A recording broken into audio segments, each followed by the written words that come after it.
para o nosso terceiro momento, né, quando vamos estar trabalhando, conversando um pouquinho mais sobre teologia.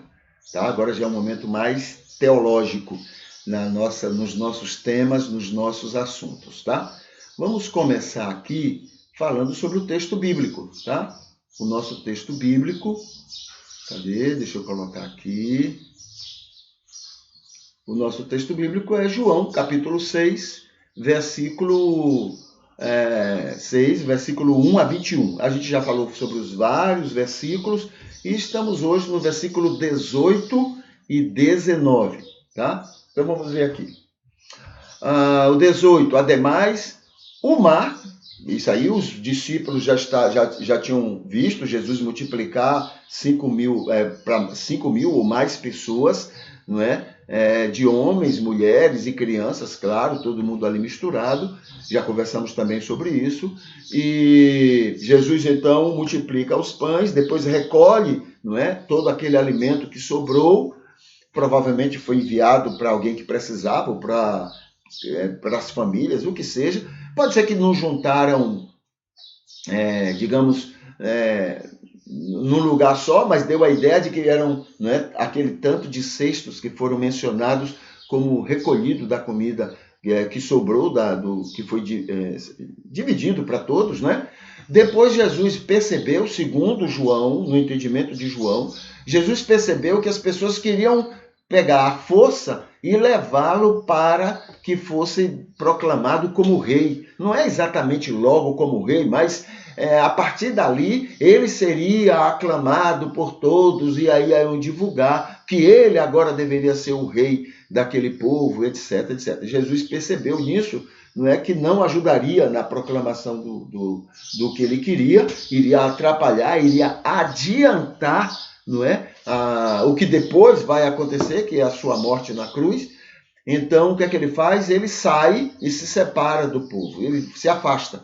Depois de algum tempo, mais tarde, os discípulos, então, resolvem descer sozinhos, eles vão para o barco e, segundo o texto, não esperam Jesus, Jesus não aparece, então eles vão mar adentro, o mar quer dizer o lago, né, da Galileia, eles vão em direção a Cafarnaum, atravessando aquele lago, e então, agora o versículo 18 diz assim, ademais, o mar se empolava, porque soprava forte vento. Então havia muita agitação naquelas águas, não tinha, né, movimentos como outros do mar, mas era dentro do possível, já era algum movimento com os ventos que estavam soprando naquele lugar.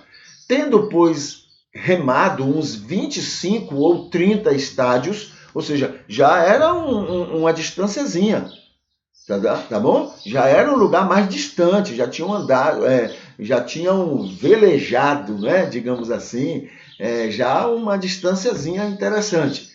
De lá, então, viram Jesus andando sobre o mar. Então, eles perceberam, né, era noite, provavelmente a luz da lua, né, mostrava que de longe vinha alguém, né, e eles entendiam que era Jesus. Viram a Jesus andando sobre o mar e aproximando-se do barco e ficaram atemorizados, né? Eles perceberam que vinha Jesus, que ouviam alguém, ouviam Jesus, né? E eles então ficaram atemorizados. Andando sobre o mar, né? Ele está vindo, andando sobre as águas. Então isso aterrorizou, digamos assim, os apóstolos, tá? Veja que, mesmo com todos os milagres e as coisas que Jesus fazia, ele ainda estava surpreendendo, né, os apóstolos. Bom, essa surpresa pode ser uma surpresa real, né? Realmente eles ficaram surpresos, ou pode ser a compreensão de João diante dos outros apóstolos, né? Ele compreendeu que todo mundo ficou atemorizado com o que estava acontecendo. Tá bom? Não importa, não faz diferença. O importante é o que está acontecendo, tá? Que é Jesus vindo sobre o mar e o que isso vai significar né, nos demais ensinos que o texto vai demonstrar. Nós estamos no versículo 19, esse texto vai muito longe, vai a, né, deixa eu ver, ele vai a 71 versículos. 71 versículos. Então, ainda tem muito caso para contar a partir do milagre dos pães, tá? E dessa experiência aqui de Jesus andando sobre o mar. Tá certo? A gente vai estar conversando isso nas próximas oportunidades. Vamos falar aqui sobre a declaração doutrinária. Nós estamos conversando, já conversamos sobre Deus único, estamos falando sobre Deus Pai, né? E sobre Deus Pai já vimos alguns aspectos importantíssimos, né? Que até fere, né? Essa nossa ideia de que nós somos superiores aos outros, que a nossa religião é melhor do que as outras, de que Deus é mais pai nosso do que pai dos outros. Essa coisa humana, essa coisa infantil, essa coisa criancice, não é, que nós temos, não é, diante dos privilégios que Deus nos dá, né, como que dá a nós e a todo mundo. A gente tem lembrado muito isso. Tem dado a nós e dado a todo mundo. Agora, aqueles que são guiados pelo Espírito, esses desfrutam melhor, né? Desfrutam melhor desses privilégios. Então, aqui já vimos, são feitos filhos de Deus, a gente já conversou sobre isso, nascidos pelo Espírito Santo, já conversamos, passam a tê-lo como Pai Celestial, né? Então eu vou só mencionar aqui o seguinte: os salvos todos reconhecem isso ou não, mas vivem assim, né? Os se sentem mais amados, protegidos e guiados e ouvidos, se sentem assim. Jesus diz: filhos das trevas são mais astutos do que os da luz. O que quer dizer isso? Os salvos são mais ingênuos, confiantes, frágeis, porque confiam nele, né? Desfrutam mais, porém confiam mais e por isso são mais frágeis, né? Os filhos da luz, não ficam. Os não salvos são mais fortes, resistentes, corajosos, não ficam esperando a proteção divina, porque eles não estão acostumados a essa proteção divina, então eles se viram sozinhos, eles sabem como enfrentar aí as dificuldades que surgem, né? Às vezes se dão mal, quebram mais a cabeça ainda, criam mais dificuldades, mas enfrentam, porque não tem a quem apelar, né? Dele recebendo proteção, é o que é afirmado lá na declaração. E aí a gente conversa o seguinte: Deus concede proteção a todo mundo, ama a todos, tá? A todas as pessoas. Os salvos têm o Espírito Santo guiando e, então, aproveita melhor esses privilégios, essa proteção que Deus dá. Descansa melhor, confia melhor, ousa melhor, porque confia nessa proteção que Deus dá. E se sentem mais protegidos que os demais, tá bom? Mas a proteção que Deus dá, ele dá a todos. Ele não dá a uns porque esses são mais obedientes, não. Se ele ama a todos, ele dá a todos. Amor é isso. Amor é isso. Entendeu? E também dá disciplina, né? Toda disciplina divina é para o bem de seus amados. Toda disciplina. É para todos os salvos e não salvos amados dele. Toda disciplina que ele dá para salvos e não salvos, porque é para o bem de todos. E ele ama todos, né? Os salvos têm dois fatores que ajudam muito nisto. O primeiro fator é o Espírito guiando suas vidas, né? Então o Espírito nos conduz a sermos mais obedientes, a vivermos de uma maneira mais agradável a Deus, e isso nos faz bem. E o outro fator é o coração inclinado a ser mais agradável a Deus. O nosso coração, ele tem uma tendência maior. E quanto maior a nossa maturidade, quanto mais estamos no processo de santificação, maior o nosso interesse, né, de agradar a Deus e ser agradável e de obedecer, né, às disciplinas que ele coloca para a gente. Tá bom? Então é por causa disso. Mas Deus dá disciplina a todas as pessoas e Deus dá proteção também a todas as pessoas. Não é a uns sim e a outros não. Não, ele não faz isso. Tá bom? E vamos aqui falar um pouquinho sobre filosofia. É uma das belezas, né, do conhecimento humano e que a gente precisa estar atento a ele.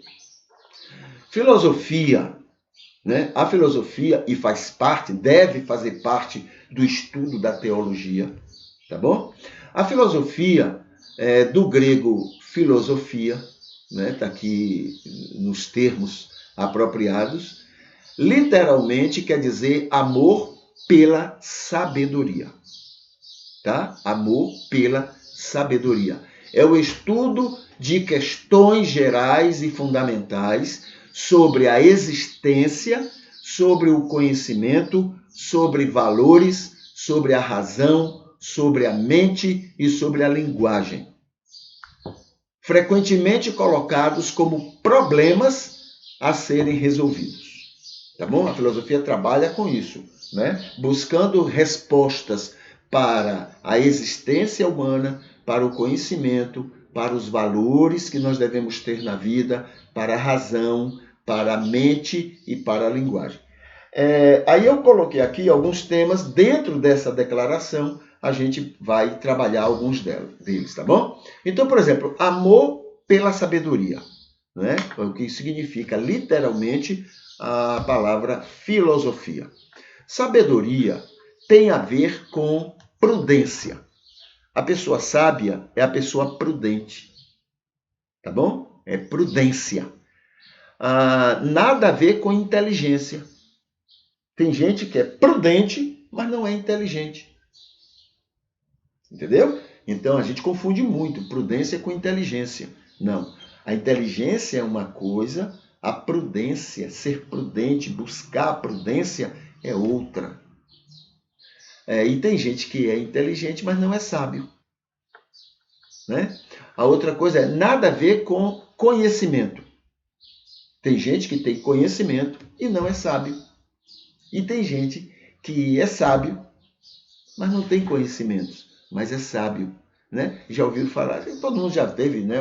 um avô, uma avó, um pai, o que seja, que era sábio, ele tinha sabedorias, ele sabia como lidar com a vida, mas não tinha tantos conhecimentos, né? Mesmo tendo certas crenças, certas coisas que até atrapalhavam a vida dele, mas era uma pessoa prudente. Isso é sabedoria, saber viver, né? Aproveitar o melhor da vida. Isso é sabedoria, prudência, tá?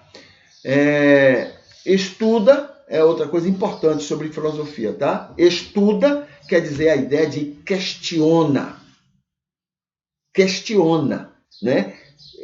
Sabe aquela coisa de você querer saber detalhes, né, para confirmar aquilo que você quer saber? Né? É assim que a filosofia funcionava. Então não era somente estudar, não, era questionar, era colocar em dúvida tudo. Essa era a grande beleza da filosofia. Tá? É a origem da ciência. A ciência ela produz questionamentos e um método científico. Tá? Quer dizer, já é uma evolução. A filosofia, ela questiona tudo. Então, ela produz questionamentos, né? Reais, tá? Ela produz questionamento em tudo. O método é só o pensar e o observar. Então, não é uma metodologia científica, mas é pensar, observar. Esse era o método do filósofo, tá? Ele questionava tudo e ele, então, usava esse método do pensar e do observar para então ter respostas para o que ele questionava. Então, o mais importante de tudo não era nem as respostas, mas era a pergunta. Né? Até hoje, foi Einstein que garantiu, que falou o seguinte: mais importante do que a resposta é a pergunta. É mais importante do que a resposta. Tá bom? Então, o que mais que tem aqui? Diferente da religião e da teologia. Tá? É diferente. A gente vai conversar isso então amanhã, né? Até aqui, amanhã não. Na próxima semana, na próxima quinta-feira, a gente continua. E a gente vai ver então como a filosofia é importante para a teologia, porque teologia sem filosofia não é teologia. Religião sem filosofia não é uma boa, saudável religião. Tá bom? Então a gente vai questionar, vai ver isso na próxima oportunidade. Isso quer dizer que então a gente fica por aqui, a gente vai se despedindo, vou colocar aqui uma música final e a gente fica orando para que Deus continue lhe abençoando nesse dia e lhe usando para a glória dele. Tá certo? Então até mais, até amanhã, se Deus quiser.